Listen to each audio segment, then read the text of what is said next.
नमस्ते and welcome back. जिनके घर बहुत छोटे होते हैं, कॉम्पैक्ट होते हैं, वो ये प्रॉब्लम को बहुत अच्छी तरह से समझ सकते हैं। जब कहीं भी जगह नहीं मिलती है किसी चीज़ को रखने के लिए तो बहुत ज़्यादा परेशानी हो जाती है और समझ में नहीं आता है कि ये चीज़ें कहाँ स्टोर करके रखें। और ये कुछ चीज़ें ऐसी होती हैं जो इम्पॉर्टेंट होती हैं, जो हम लोग ऐसे ही थ्रो नहीं कर सकते हैं, इन्हें अच्छे से स्टोर करके रखना पड़ता है। और हमेशा तो हम लोग नया सामान नहीं खरीद सकते, इनको स्टोर करके रखने के लिए उनको भी रखने के लिए स्पेस चाहिए। आज की वीडियो में आपके साथ शेयर कर रही हूँ ऐसे कुछ हैक्स जिससे आपका स्टोरेज अच्छा हो जाएगा और आपको पैसे भी खर्च करने की ज़रूरत नहीं पड़ेगी। बहुत ही मिनिमम कॉस्ट में या फिर ज़ीरो कॉस्ट में आप अपने घर के सामान को स्टोर कर पाएंगे और ऐसी जगह स्टोर कर पाएंगे जहाँ से आपका घर क्लटर्ड भी नहीं दिखेगा। तो चलिए स्टार्ट करते हैं आज का वीडियो। उम्मीद करती हूँ ये सारे हैक्स आपको पसंद आएंगे।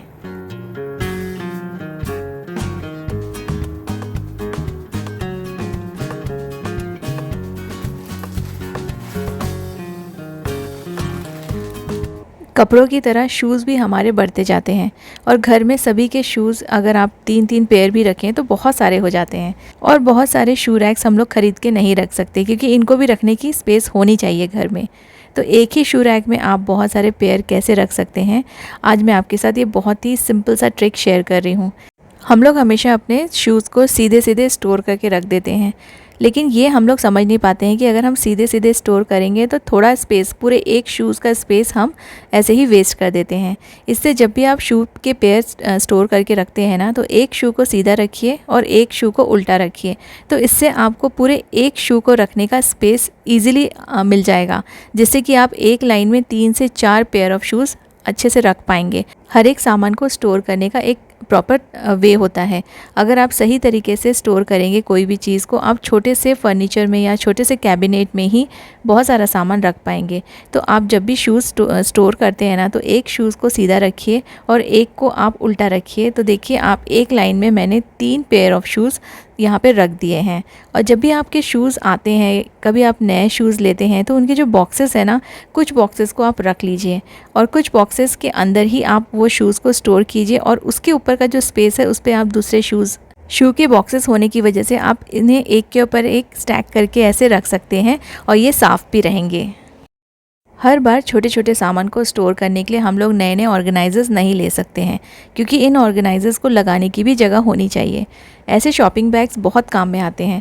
अगर आपके पास कुछ छोटे मोटे सामान ऐसे रखे हुए हैं और इनको रखने की स्पेस अगर आपको नहीं मिल रही है, तो आप ऐसे शॉपिंग बैग्स यूज़ कर सकते हैं। मैंने बस एक शॉपिंग बैग हैंगर में लगा दिया है।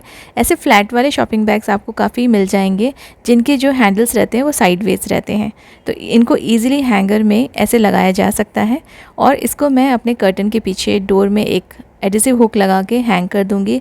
छोटे मोटे सामान जो यहाँ वहाँ पड़े रहते हैं, जिससे घर भी काफ़ी गंदा दिखता है, अनटाइडी दिखता है, तो इनको आप यहाँ पे रख सकते हैं और कर्टन के पीछे ये हिडन रहेंगे, तो आपका जो घर है वो गंदा भी नहीं दिखेगा। डोर के पीछे का स्पेस एक बहुत ही अच्छा स्पेस है। अगर बहुत सारी चीज़ें आपको छुपा के रखनी है और घर में फैली हुई भी नहीं रखनी है, तो बस ऐसे ही कोई भी पुराने bag, shopping bag, paper bags आप हैंग करके रख दीजिए और उसके अंदर ये सामान को डाल दीजिए।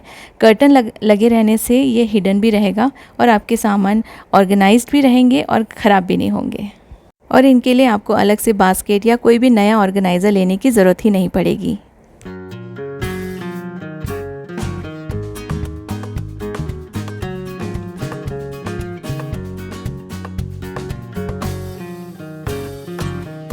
बेडशीट्स और पिलो कवर और ब्लैंकेट्स, कई बार ये सब चीज़ें रखने की भी जगह नहीं होती है और एक ही कैबिनेट में हम इन्हें ऐसे ठूस के रख देते हैं एक के ऊपर एक, जिससे कि ये ख़राब भी हो जाते हैं और कई बार इनमें डस्ट भी पड़ जाता है। इसके लिए आप पुराने पिलो कवर्स या फिर जिस बेडशीट को आप फोल्ड करके रख रहे हैं उस बेडशीट का सेम पिलो कवर आप यूज़ कीजिए। या पुराने अगर आप पिलो कवर्स या कुशन कवर्स यूज़ करेंगे तो ये गंदे भी नहीं होंगे। जितने भी आपके पास पिलो कवर्स हैं उसको बेडशीट के अंदर ही डाल दीजिए और पुराने ऐसे मैंने कुशन कवर्स ले लिए हैं जो अब मैं यूज़ में नहीं लाती हूँ। तो इसमें आप ऐसे जितने भी आपके पास बेडशीट्स हैं या फिर ब्लैंकेट्स हैं या एक्स्ट्रा पिलो कवर्स हैं, कुशन कवर्स हैं, उनको अच्छे से फ़ोल्ड करके इसी के साइज़ का फ़ोल्ड करके आप इसके अंदर रख दीजिए। फिर ये कुशन कवर्स आप ऐसे अपने कैबिनेट में रखेंगे ना तो ये अच्छे से ऑर्गेनाइज रहेंगे, अनटाइडी नहीं लगेंगे और आपकी जो चीज़ें हैं, आपके ब्लैंकेट्स, आपकी बेडशीट्स, आपके पिलो कवर्स, उनमें बिल्कुल डस्ट नहीं आएगा। और देखिए निकालने में भी आपको ईजी रहेगा और ऐसे स्टोर करेंगे ना तो ये आपका कैबिनेट बहुत ज़्यादा टाइडी रहेगा, साथ साथ में आपको एक्स्ट्रा स्पेस भी मिलेगी। और अगर आप पिलो कवर्स में नहीं रखना चाहते हैं तो जो बेडशीट्स हैं और जो ब्लैंकेट्स हैं उनको अपने पिलो कवर्स या कुशन कवर्स के साथ ही, जो इनके साथ ही आते हैं, उनको ऐसे रोल करके आप एक रबर बैंड लगा दीजिए और फिर आप इसे कैबिनेट के अंदर रखिए। इससे भी आपको एक्स्ट्रा स्पेस मिल जाएगा और जितनी भी चीज़ें हैं आप एक साथ ही स्टोर कर पाएंगे। रोल करके रखने से थोड़ी जगह एक्स्ट्रा मिल जाती है और इनका जो फोल्ड है ना वो ख़राब भी नहीं होता है।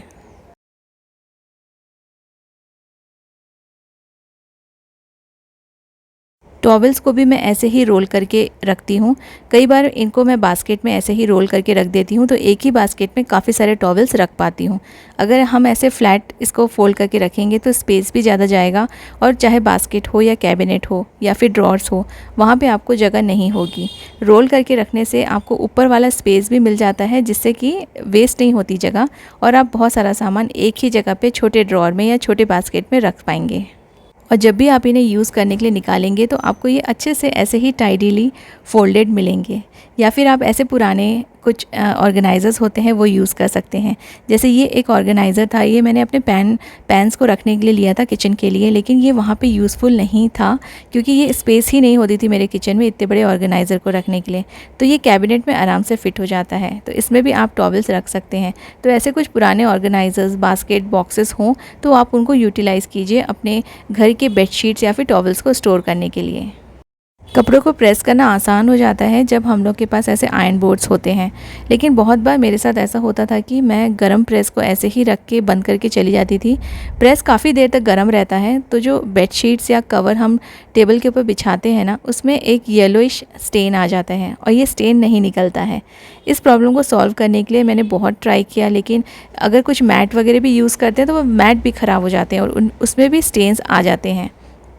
तो मैंने अमेज़ॉन में सर्च किया तो मुझे एक बहुत ही अच्छी चीज़ मिली जो कि प्रेस का एक कवर आता है, सिलिकॉन बेस में रहता है ये और बहुत ही छोटा सा है और 100 रुपीज़ के अंदर ही ये आ जाता है।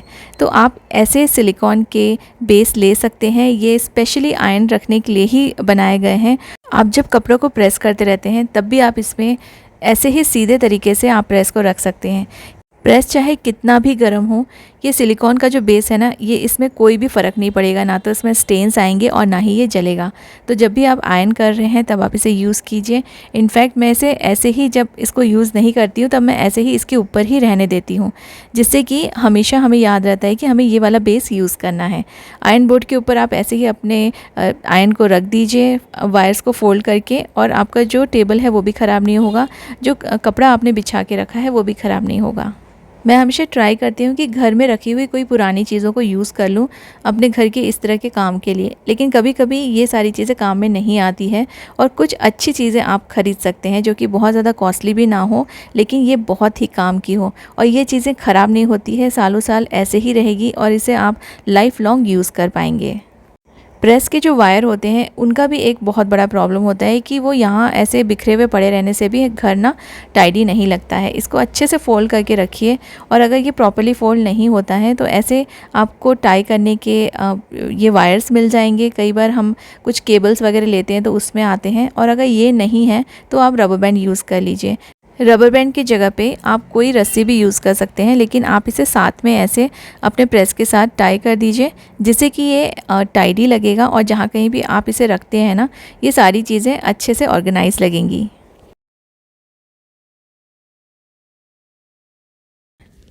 आजकल सभी लोग अपने डाइनिंग टेबल पे या फिर कॉफ़ी टेबल पे कुछ ना कुछ सामान रखते हैं।